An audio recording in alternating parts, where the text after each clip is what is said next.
ಕನ್ನಡ ನಾಡು, ಇದು ಕನ್ನಡಿಗರ ನಾಡಿಮಿಡಿತ. ರೈತ ನನ್ನ ಒಂದು FID ಬ್ಲಾಕ್ನಾಗ ಹಾಕಿದ್ದಾರೆ. ನಾನು ಜೋಳವನ್ನು ಬೆಳೆದಿದ್ದೀನಿ. ನನ್ನ ಹೊಲದಾಗ survey number 293/3, survey number 6/1, survey number 6/9, survey number 14/1 ಇವು 3 ಸರ್ವೆ ನಂಬರ್ಗಳು ಯರಮದಡ್ಡಿ ಗ್ರಾಮದಲ್ಲಿ ಬರುತ್ತದೆ.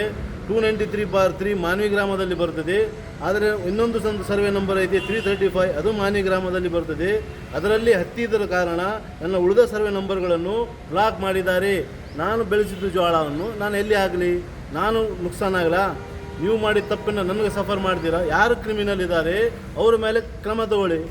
ನನ್ನ ಮೇಲೆ ಅದಕ್ಕೆ ಇದನ್ನ ಜೋಳವನ್ನು ನಾನು ಗೌರ್ಮೆಂಟಿಗೆ ಆಗಲ, ಏನಿಲ್ಲ ನಿಮ್ಮ ಆಫೀಸ್ ಮುಂದೆ ತಂದು ಸುಟ್ಟಾಗಲ. ಇದನ್ನು ಹೊಣೆಗಾರ ಯಾರು?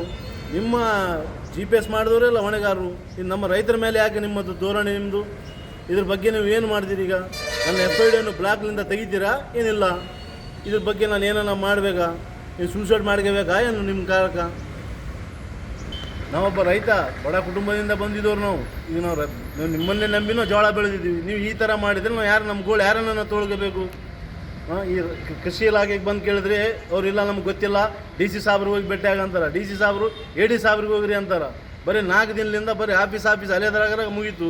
ಇವತ್ತು ಕೇಳಿದರೆ AD ಸಾಬ್ರು ಆಫೀಸ್ನಾಗಿಲ್ಲ, ಲಾಸ್ಟ್ ಡೇಟ್ ಐತಿ, ಆಯ್ತು ನಿಮ್ಮದು ಮುಗೀತು, ಬರೋದಿಲ್ಲ ಅನ್ನಕತ್ತಾರ. ಹೆಂಗೆ ಮಾಡಮ್ ಸರ್ ಇದ್ರಿಗೆ? ಅಲ್ಲ ಸರ್, ಈಗ ನೀವು ಕೃಷಿ ಇಲಾಖೆಗೆ ಬಂದಿರಿ, ಮಾನವ ಕೃಷಿ ಇಲಾಖೆಗೆ ಅಧಿಕಾರಿಗಳು ಏನು ಹೇಳಕತ್ತಾರೆ? ಇಲ್ಲ, ನಾನು ರಾಯಚೂರಾಗಿದ್ದೀವಿ ಅಂತಂತಾರೆ. ಇಲ್ಲಿ ನೋಡಿದ್ರೆ ಆಫೀಸ್ನಾಗ ಯಾರು ಇಲ್ಲ. ನಿಮ್ದು ಏನೋ ತಾಂತ್ರಿಕ ದೋಷ ಐತಿ, ಅದಕ್ಕೆ ನಿಮ್ದು ಬಂದಾಗ್ಯದ. ಅದ್ರ ಬಗ್ಗೆ ನೀವೇ ಸರಿಪಡಿಸಬೇಕು. ನಿಮಗೆ SMS ಮಾಡಿ ನೀವು ನೋಡ್ಕೊಂಡಿಲ್ಲ ಅಂತಾರ. ನಮ್ಗೆ SMS ಮಾಡಿದ್ದು ನಮ್ಗೆ ಯಾವ್ದನ್ನ ನಮ್ಮ ನಂಬರಿಗೆ ಬಂದ್ರಲ್ಲ ನಮ್ಗೆ ಗೊತ್ತಾಗೋದು. ಅಲ್ಲ ಸರ್, ಈಗ ನೀವು ಸರ್ಕಾರ ನಂಬಿ ನೀವು ಜೋಳ ಬೆಳೆದ್ರಿ. ಈಗ ನೀವು ಇಷ್ಟೊಂದು ಸರ್ವೆ ನಂಬರಿಗೆ ಈ ರೀತಿ ಜೋಳ ಬೆಳೆದ ನಂತರ ನಿಮಗೆ ಬ್ಲಾಕ್ ಮಾಡಿದಾರೆ ಅಂದಮೇಲೆ ನಿಮ್ಮ ಪರಿಸ್ಥಿತಿ ಏನು ಸರ್? ಅಕ್ರಮಕೋರರಿಗೆ ಮಾತ್ರ ಅವಕಾಶ ಇದೆನಾ, ಅಥವಾ ನಿಮ್ಮ ನಿಜವಾದ ರೈತರಿಗೆ ದ್ರೋಹ ಇದೆನಾ? ನಿಜವಾದ ರೈತರಿಗೆ ದ್ರೋಹ ಯಾರು ರೈತರಿಗೆ ಸರ್ಕಾರಕ್ಕೆ ಮೋಸ ಮಾಡ್ತಾರೆ ಅವರಿಗೆ ಇದು ಐತೆ, ಅಲ್ಲಿ ವ್ಯಾಲ್ಯೂ ಐತೆ. ನಮ್ಮಂಥವ್ರಿಗೆ ಇಲ್ಲ. ನಿಯತ್ತಿಂದ ಇದ್ದ ರೈತರಿಗೆ ಏನೂ ಇಲ್ಲ. ಮತ್ತೆ ಹಿಂಗಾದ್ರೆ ಹೆಂಗೆ ಸರ್? ಬಡ ರೈತರ ಪರಿಸ್ಥಿತಿ, ನಿಜವಾದ ರೈತರ ಪರಿಸ್ಥಿತಿ ಎಲ್ಲಿಗೆ ಹೋಗ್ಬೇಕು? ಎಣ್ಣೆ ಕುಡಿಬೇಕು, ಸಾಯಬೇಕು, ಎಲ್ಲ ಗೌರ್ಮೆಂಟಿನ ಹೆಸರು ಮೇಲೆ ಬರೋದು.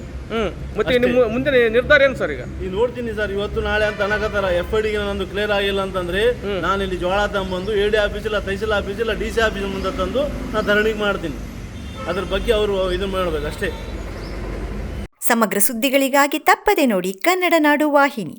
ಸಬ್ಸ್ಕ್ರೈಬ್ ಮಾಡಿಕೊಳ್ಳಲು ಕೂಡಲೇ ಪಕ್ಕದಲ್ಲಿ ಕಾಣುವ ಬೆಲ್ ಐಕಾನ್ ಕ್ಲಿಕ್ ಮಾಡಿ ನೋಟಿಫಿಕೇಶನ್ ಪಡೆಯಿರಿ.